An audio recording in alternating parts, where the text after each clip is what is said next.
This season of the Urban Conservative Podcast is brought to you by Newton for Senate, working to improve education, reduce taxes, and keep North Carolina #1 for business. Find out more at newtonforsenate.com. This episode of the Urban Conservative has also been sponsored by Case Technology Consulting. Help your business get value out of its data and become more efficient and streamlined.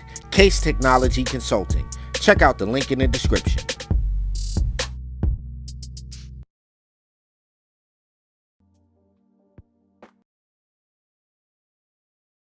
Just because you're black doesn't mean you have to vote Democrat. This year, in order to see benefits for our communities, we need to vote outside the box. Find out more by visiting us at tuconservative.com.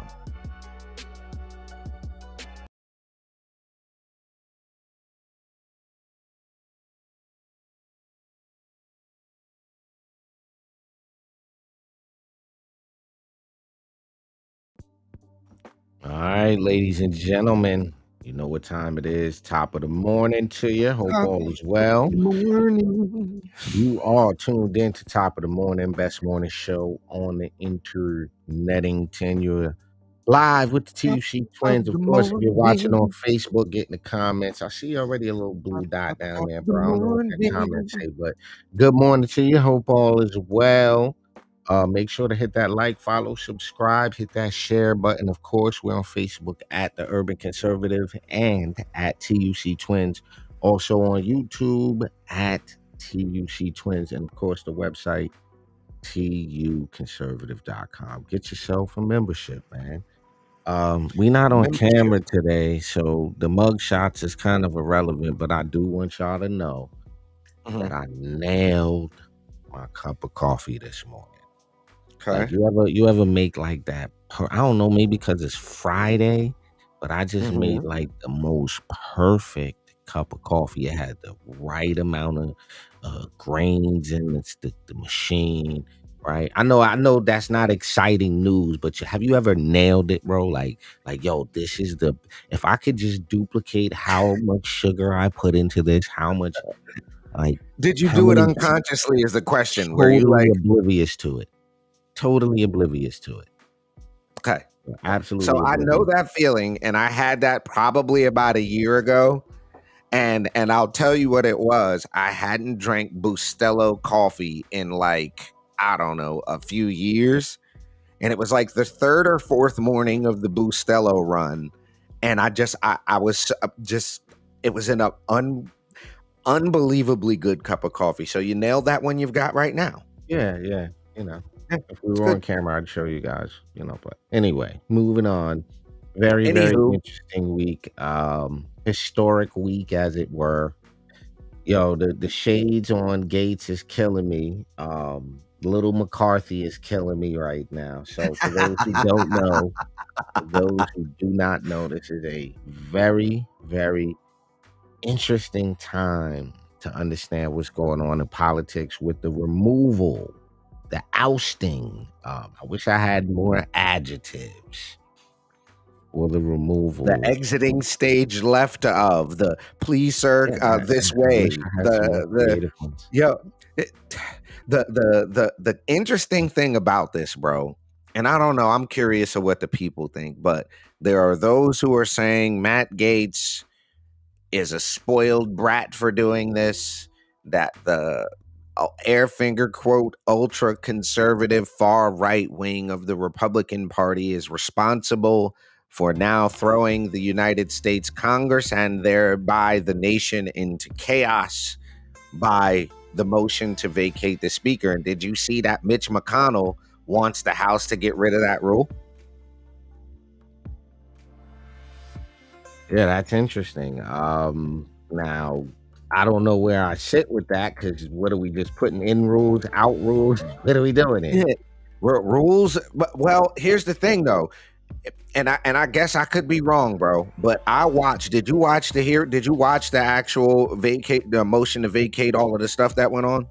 I watched. I'll be honest. I watched very little of it because I was engaged in other things. But I was watching the live updates. Like the live text updates. like on all of the news outlets at the same time. There's a feed, reporters watch that, live. It's text updates. I couldn't listen in the background, but anyway, yeah, Right. I was live without being live, but yeah. All right. So here's the thing. When I watched it, and you can't, the problem is there was one group of people, and this is just me. If I'm being completely objective about this, right? And I don't know what's going on, and I look at this, there was one group of people saying, hey, our guy is doing a great job. We've done this, we've done that, we've done this, we've done that. And then you had another group of people saying, yeah, well, he promised he was going to do this. That didn't happen. He promised us this was going to happen. That didn't happen. He said he was going to do this, and that didn't happen. So which side do you land on? The side of the people that say, yo, this system is broken. You can't operate. We can't continue to spend at the levels we're spending. We can't continue to send money to Ukraine at the level that we're spending it at. We can't continue to let the justice system, the Department of Justice, and do you know what is the one government agency that has never been audited? No, I don't. Just off the top of my head, no.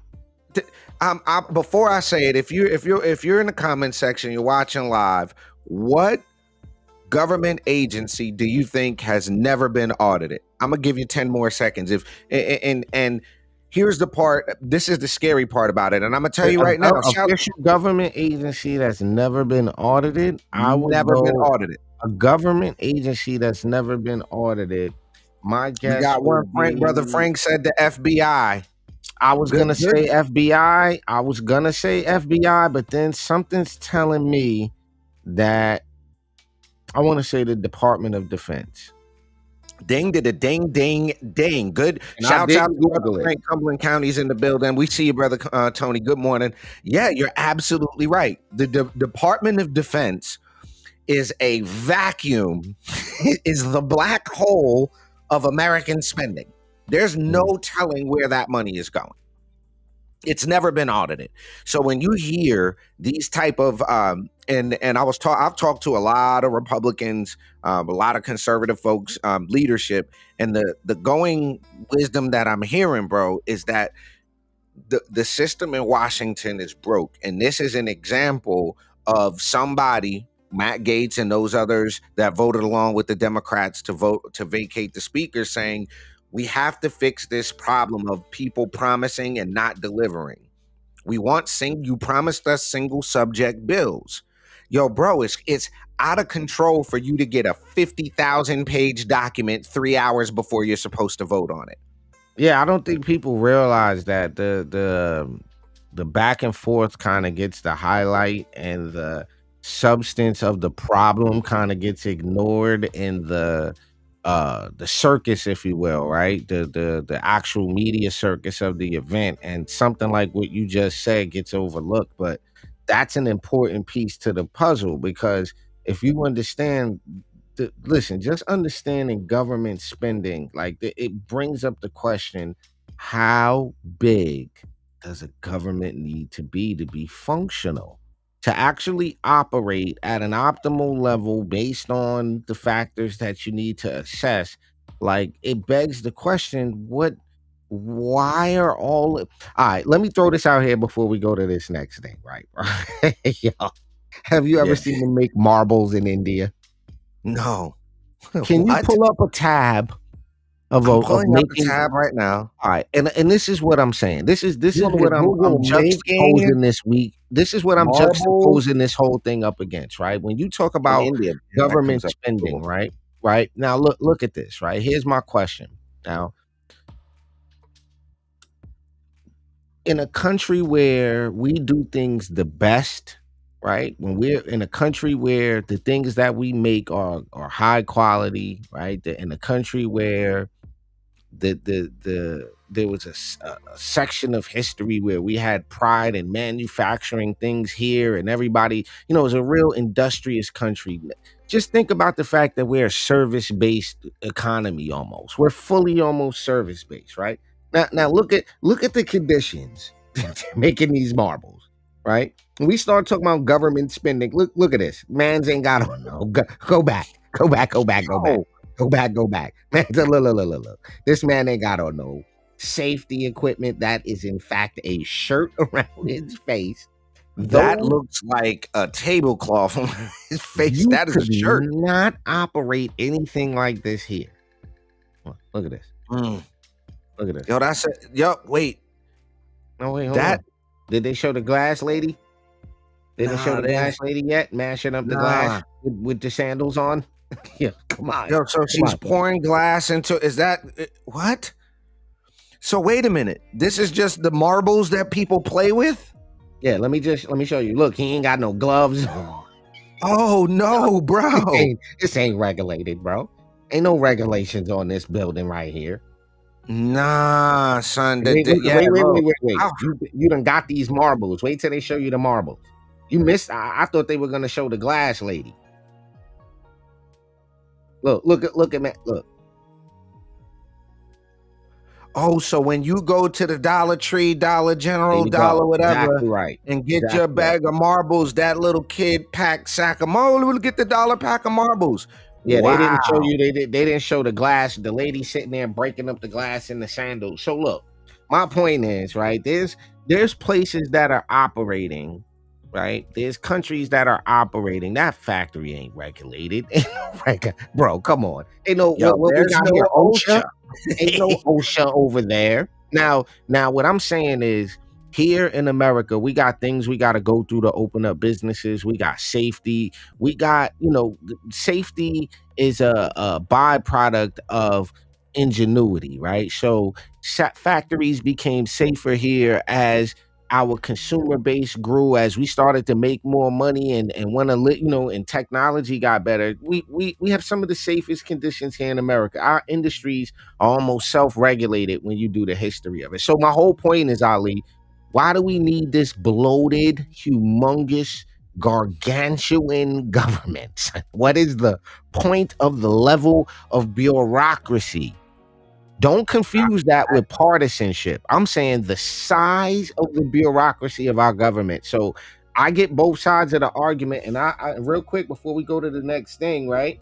Look, there's a comment here I think you should address, bro. Okay. I be honest, I do not know what all the issue with firing the ex-speaker McCarthy. Okay. I think the big issue is the historical nature of it, right? And yeah, that's and fair. The real test is now the real takeaway is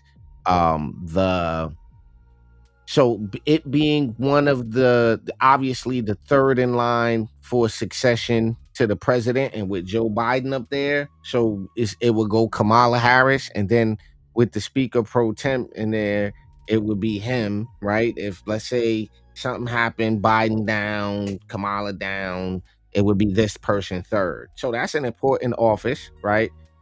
There's a bunch of offices under the Speaker of the House, right? They manage a lot of different aspects of things we may not normally know about. The clerk, the actual management of the internal budget there. There's a lot that the House of that the Speaker of the House has under his purview, as they say. So I think the big deal with him being removed, one, is the historical nature of it, right? And then number two, does this foreshadow in a dynamic towards people voting more conservative and having more conservative, quote unquote, pro-America, America first standards in our Congress? Right. Yo, listen to this. Listen to this though. We don't know. We got to see how you didn't see. If you didn't see this, check out one of Matt Gaetz's responses. Just check this out. Hold on. I don't know where's the audio on this. Hold on. How do I get back to the? Hold on. I thought I had the audio out. Oh, it's off. Hold on. Listen. This is Matt Gaetz's response here. No audio. I don't know why it's doing that. It's cutting the audio. Chaos. Chaos is Speaker House and the countries and I who don't. Mr. Speaker, my friend from Oklahoma says that my colleagues and I who don't support Kevin McCarthy would plunge the House and the country into chaos. Chaos is Speaker McCarthy. Chaos is somebody who we cannot trust with their word. The one thing that the White House, House Democrats, and many of us on the conservative side of the Republican caucus would argue is that the thing. Did you catch what he Kevin just McCarthy said, bro? said something to all of us at one point or another that he didn't really mean and never intended to live up to. I don't think voting against Kevin McCarthy is chaos. I think $33 trillion in debt is chaos. I think that facing a $2.2 trillion annual deficit is chaos. I think that not passing single subject spending bills is chaos. I think the fact that we have been governed in this country since the mid-90s by continuing resolution and omnibus is chaos. And the way to liberate ourselves from that is a series of reforms to this body that I would hope would outlast Speaker McCarthy's time here, would outlast my time here, and would outlast either of our majorities. Reforms that I have heard some of the most conservative members of this body fight for, and some of the reforms that we've been battling for that I've even heard those in the Democrat caucus say would be worthy and helpful to the House, like open amendments, like understanding what the budget is. We have been out of compliance with budget laws for most of my life, most of many of your lives. And by the way, if we did those things, if we had single subject bills, if we had an understanding on the top line, if we had open amendments, if we had trust and honesty and understanding, there would be times when my conservative colleagues and I would lose, might be a few times when we'd win. There'd be times that we would form partnerships that might otherwise not be really predictable in the American body politic, but the American people would see us legislating. These last few days, we've suspended the momentum that we had established the week earlier, where we were bringing bills to the floor, voting on them, staying late at night, working hard. That's what the American people expect. It's something Speaker McCarthy hasn't delivered, and that's why I've moved to vacate the chair. I reserve. So not very much room. So what you end up with is there's not much you could say in response to that as a counter argument why that doesn't make sense. If you're a Democrat, Republican, conservative, independent, I don't do politics, and whatever your disposition is, what he just said left there's no opposition of what he said that would make any rational sense. Am I wrong, bro? I don't think so.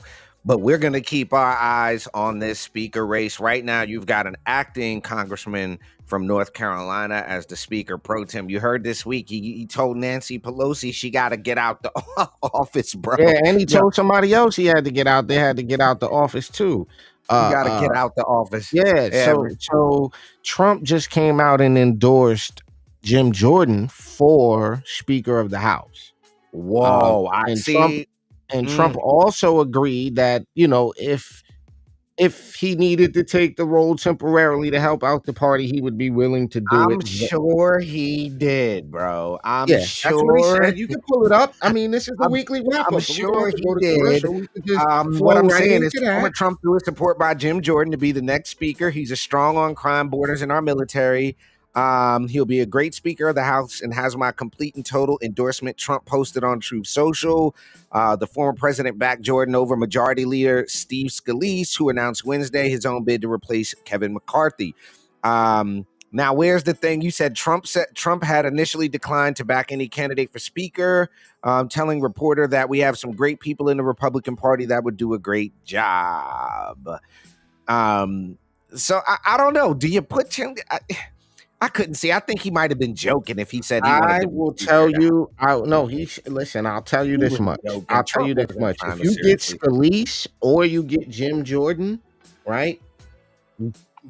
Democrats should be worried. you should be worried, Democrats. Listen to me. Yeah, if you get Jim Jordan, you get Jim Jordan or you get Steve Scalise as Speaker of the House, not only reason I say Democrat, let me be more specific, not Democrats, right? If you've been on the job messing up and you have anything to do with this nonsense to do with Hunter Biden and you've been a part of, bruh, you might as well go ahead, put in your 2 weeks, right? Put in your 2 weeks and get on up out of there. You said, get on up out of there. Open great that question. untraceable account. Great question. That's a great question. What's that? How about Byron from GA? That is a great question. And that, you know what? That is a a very As a vice interesting president, take. you think? No, as Speaker of the House. Yeah, I think that would be a very, very interesting proposition. Now, Wait. think Didn't Jordan nominate Byron last time or exactly something? right? Exactly right. Exactly did. right. He did. Exactly right. So I from what I know, and maybe I'm telling you guys, I'm sharing how the sausage is made a little bit, if you will, here, Ali, right? I don't, and I'm just keeping it a buck. And you know what I'm about to say is a fact. I don't know if Byron's at that donor level. Who? I don't know. Well, hold on. I don't know. I just said he got the nomination, fair but point. But I think there's some people in line. I think from the So look, I think what you got is this.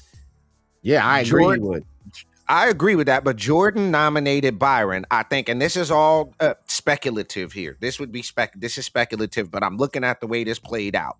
So Jordan nominated Byron Donalds to up his profile nationally, which was a good look. But I think Byron Donalds recognizes that Jim Jordan has the experience. So he okay, you know what I don't know? You know what I don't know that I need to know? What committees is Byron Donalds on? That'll answer my question. Okay, I'll tell you right now. Hold on. I'll tell you right now. Because a lot of those committees are signed off of a certain thing.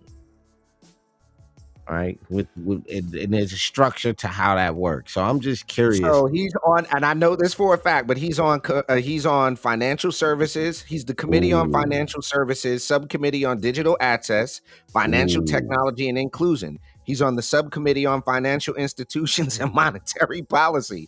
He's on the committee on oversight and accountability, the subcommittee on economic growth, energy policy, and regulatory affairs, my dude. Yikes. All right. Yeah, that might be an interesting pick. There might need to be a campaign for Byron then. Nah, I think the move for Byron Donalds is to continue to stay on those key committees right now, win re-election in Florida. I think Republicans are definitely going to take the House next cycle if they can get past this whole speaker thing and something really good comes out of it for the American people. That's the whole catch for this. That's how Byron and everybody else on the Republican side of the aisle. Notice he said the conservatives on the Republican side of the aisle. So even at that level, they're telling you that there's, some less conservative folks in the Republican Party. Now, the fight's going to be, how does the GOP get past that? How does the GOP fix this beyond that? Because you remember, they did this with the Democrats. Gates didn't use Republicans to do this.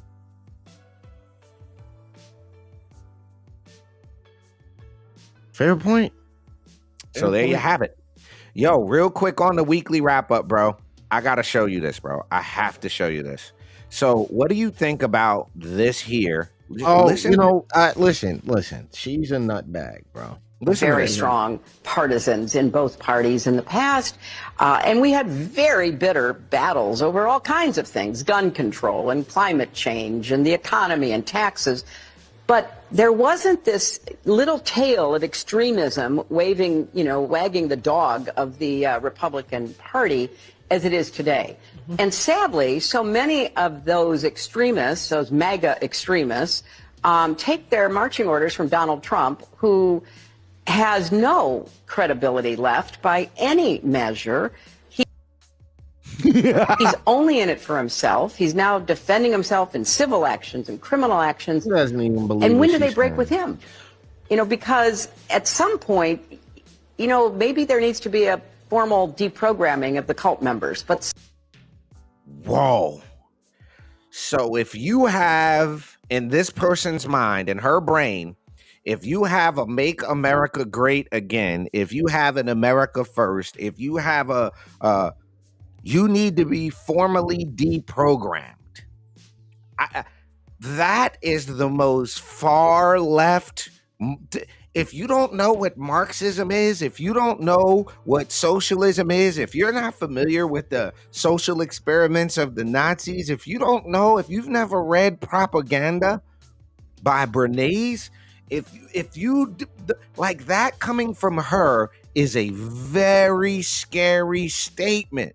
That is extreme. That's terrifying. Listen to this. Has no credibility left by any measure.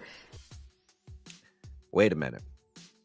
She said Donald Trump doesn't have any credibility He's left. only in it for himself. You know this? You know that old saying when somebody's pointing a finger at you, you don't point the finger at somebody because there's usually 3 more fingers pointing back at you.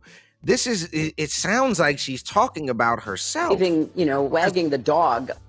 All I have to do is go Google list of Hillary Clinton scandals. That's all we got to do is go Google that. But this idea, because you're a patriotic American, because you're somebody who cares about the country, this whole idea about being if you support Donald Trump, you're somehow in a cult, bro? Yeah, hold on. But listen, what? I got a question for you. Did you see the Patrick Bet-David interview with Weiner? He asked a simple question. How come the Clintons have so many friends that are dead? Like, no, he didn't. Oh, you have to pull that up now. You have to do that now. Anthony Weiner slams RFK. I'm looking at Weiner Anthony interview. Weiner, Bet-David, Clintons. All you have to type. So the question remains, when you have people saying things like this, right? You got to look at who it's coming from. You got to look at who it's coming from, right? That's a tough claim to make. And you know what? I think there is a faction of Republicans, like there are definitely a faction of Democrats that are making things difficult, that can kind of make things difficult, for the party respectively, but that's on both sides. And you got to make sure where you're at with things, right? Because let's ask a question. Let's be fair, Ali. Are there racist Republicans? Absolutely. Are there racist Democrats? For sure. Are there racist non-Republican, non-Democrats? Sure. Are there racist atheists? Sure. Are there racist midgets? Absolutely somewhere. Are there racist white people? Absolutely. Are there racist black people? Of that, I am sure, sir. Is there a racist circus clown? If you clown John Wayne Gacy, sure. Okay. I mean, listen to what I'm saying. I could drag this out for several more minutes, and the probability of there being a racist thing that I say, yeah, sure. There's a racist juggler somewhere. Is a racist concrete. You mean there's a guy somewhere in our country that juggles bowling pins for a living and can't stand them freaking Asians? There you go. There's that guy. So for the record, the urban conservative and conservatives everywhere don't think there's no such thing as racism. Quite the opposite. I know you're trying to go people that are racist are really ladies and gentlemen. Hold on, but you brought this up.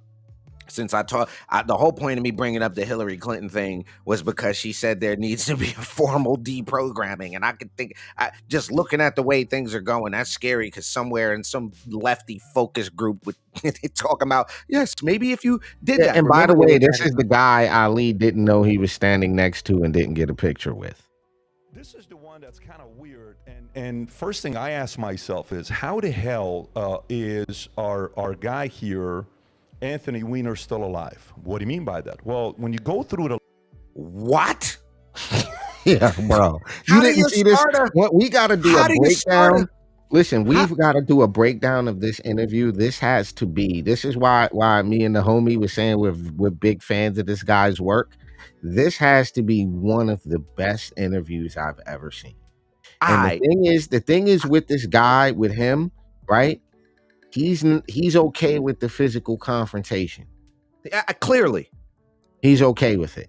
He doesn't want it to go there, but he's all right with it. And he's financially stable enough to where he's got, as we say, FU money too. So he don't feel Like you can't. Who wanted to go there physically with him? What are you talking about? I'm just saying so that this interview is worthy of it's one of the best interviews I've ever seen. Because Weiner tried that intellectual, what do you call that? That intellectual bullying stuff like that. Like I'm a didn't go like, good. Yeah, it didn't go good. Go ahead. Let me hear this question. A list of people that have been close to Hillary Clinton and the Clintons and the Deadpool. This is not a in the Deadpool. Yo, son.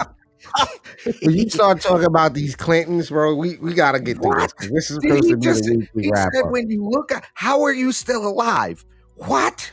And this is the one that's kind of weird. And first thing I ask myself is, how the hell is our guy here, Anthony Weiner, still alive? What do you mean by that? Well, when you go through the list of people that have been close to Hillary Clinton and the Clintons and the Deadpool, this is not a conspiracy. You got the names.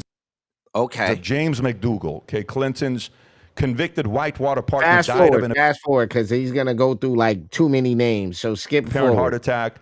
Starbucks listen coffee to shop in Georgetown. Ron Brown, he died in a car. James Dougal was another one. You're reading a list of people that Bill and Hillary Clinton knew. They're 80, they're 70-something years old. I'm asking you this question. I'm asking you this question and an answer at the end. So you got Jerry Parks, Jane Bunch, James Wilson, Kathy Ferguson, Bill Shelton, Candy Bow, Florence Martin, Susan Coleman, Paula Grober, Danny Casolero. He's saying all the names. No, keep fast forward. Hold on, wait a second. Jump to his death from a balcony? It's a rabbit hole we can't go down right now. We can't go down this road. You can't read that list, bro. You can't read the list because it's too much. Locked in her office at the Department of Commerce. What? Hold on. An affair when Clinton. What? Oh, a gun. Wait, do you see number 15?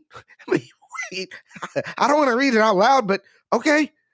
Okay. John, I don't know any of these Parnell names. Walker, Barbara Walker, Stanley Hurd, Barry Beal, Most Crucial Friday, Kevin Henry Case, Keith McCaskill.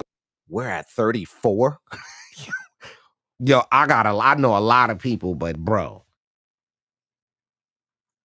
Oh my God. Okay. The following Clinton. Of what? Can you read me the list? In the storm.com, you can look it up. Still in the storm.com. You can look it up. This is your big moment, guys. Yeah, so you can go. And by the way, ads about chemtrails at the end of it. He hasn't even asked the question. He's just reading the article. He's reading a list of names. So he hasn't even asked the question. It's a list. The fact that you're getting nervous is an answer. It's not nervous. This stuff makes me sick when you repeat exactly. these makes us sick as well. It also makes us sick. It obviously doesn't. It obviously because the establishment makes us sick. You start the question by reading a list of well-founded Your reaction is an answer. Conspiracy. I know these things make me sick, and people have gotten killed. Your reaction is over an answer. Someone went into a pizza parlor in Washington because they believe this shit, and you're making an echo chamber. Your reaction is an answer. So let me go to it here now. No. Your You're not reaction going is to read an a answer. list. Yeah, my reaction is my reaction. Yeah, exactly. Can you tell me what that list, in your view, you haven't allowed me. Is he looking at him to finish? If you allow me to finish, yeah, bro, something ain't right. Nah, but he calls him. He's like, "You got a problem, yo." It's one of the greatest interviews ever. Yeah, something's not right there. You know what he got in trouble for, but anyway, that took us way out of the lane. But anyway, oh, buddy. Anyhow, yeah. So when she says reprogramming, I'm saying what you played from her takes on a little different connotations. It does. That's all I'm saying. A formal reprogramming. Yo, apparently what y'all calling reprogramming is self-inflicted gunshot wounds. Well, speaking of programming, the Democrats seem to be losing their programming on black folks. This week it came out that Sexy Red, Miss Booty Hole Brown herself. Are we going to really talk about this again? Are we really because it's interesting to me. It's interesting to me. And I don't really, bro. Yeah, I mean, I'm just saying, bro, it's good. That happened this week. It happened this week. It came out this week. What do you want me to say? The people in the hood are snapping out of it. And that's what we want. It's a good thing. Absolutely fantastic thing to be happening. Well, on the opposite side of that, though, your man Ibrahim Kendi again, bro. He's back. Did you hear about the thing with Ibrahim Kendi this week that came out? ESPN, the thing?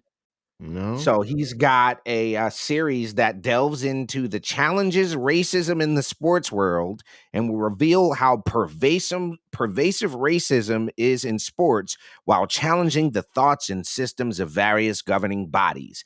This is coming out on ESPN. It's a new show that's going to explore racism in sports.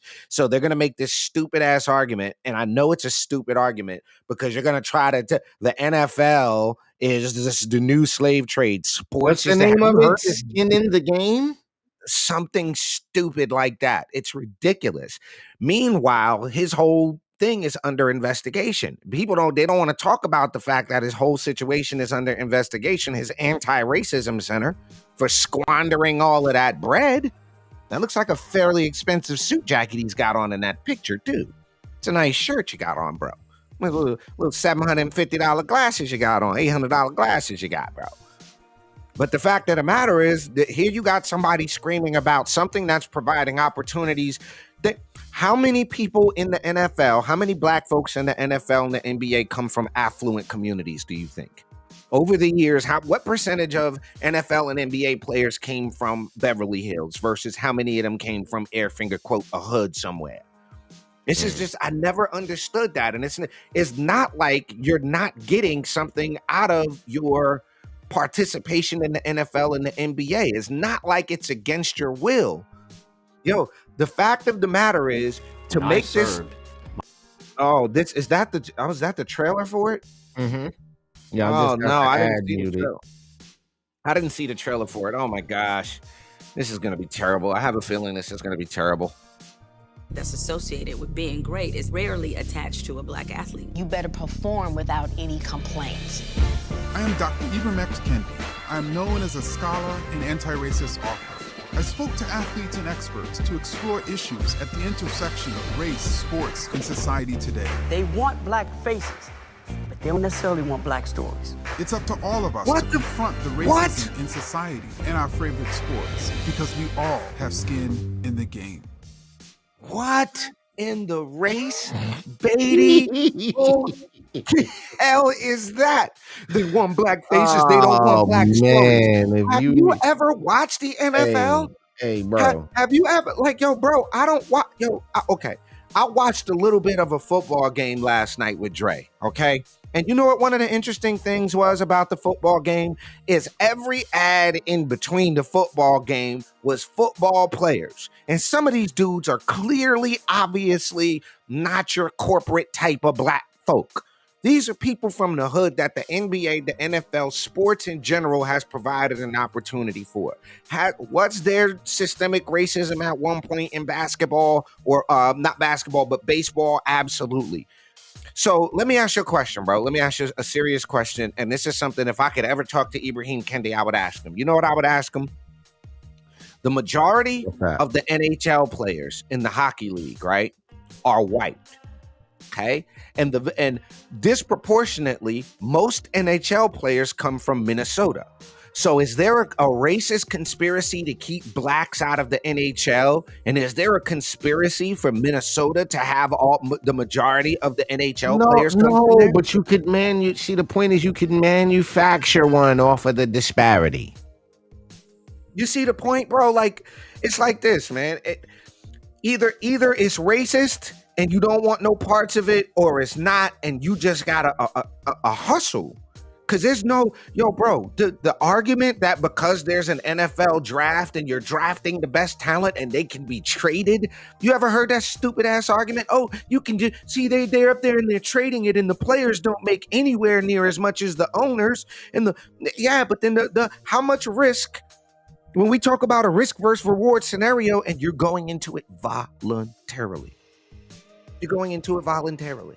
Yeah, but you're a hater because you're counting other people's pockets. You're a Marxist off the rip.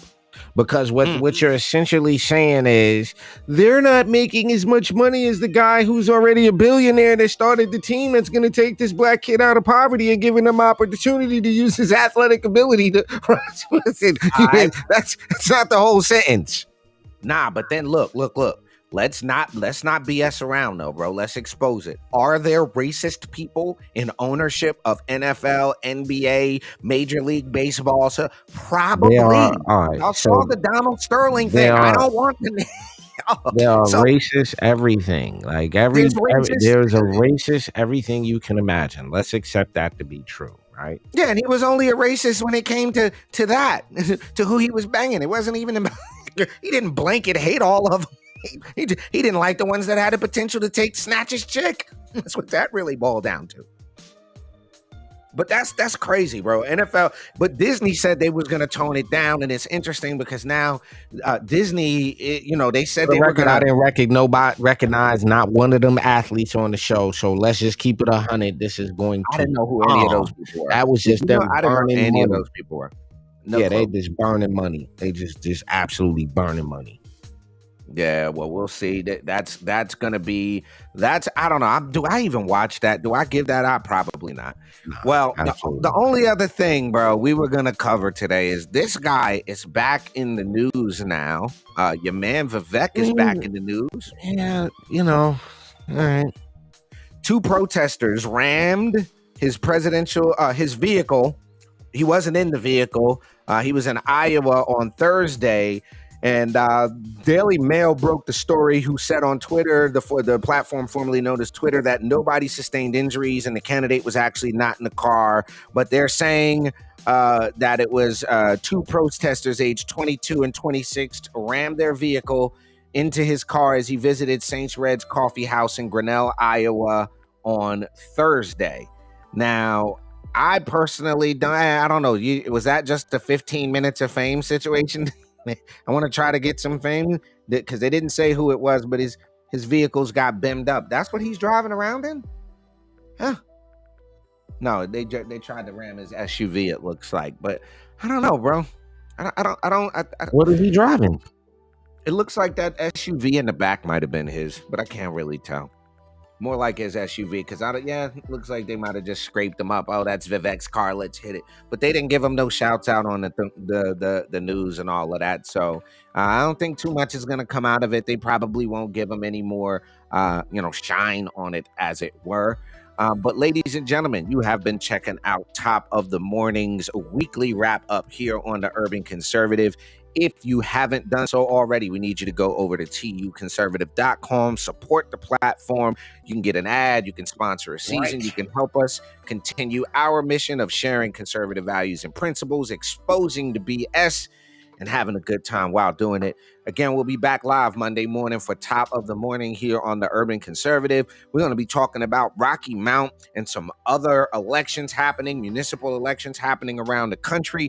And then Monday night for the Urban Conservative podcast. If you haven't done so already, give us a like, share, follow, subscribe, so you know when we go live and when we drop news updates. Y'all have a positive and productive Friday and a fantastic weekend. From my twin brother, Raheem Architect Soto, you've been checking out Top of the Morning. And stay tuned. We got that Elephant in the Room dropping soon. So y'all stay tuned. Show us some love. We'll holler at y'all on Monday. Peace.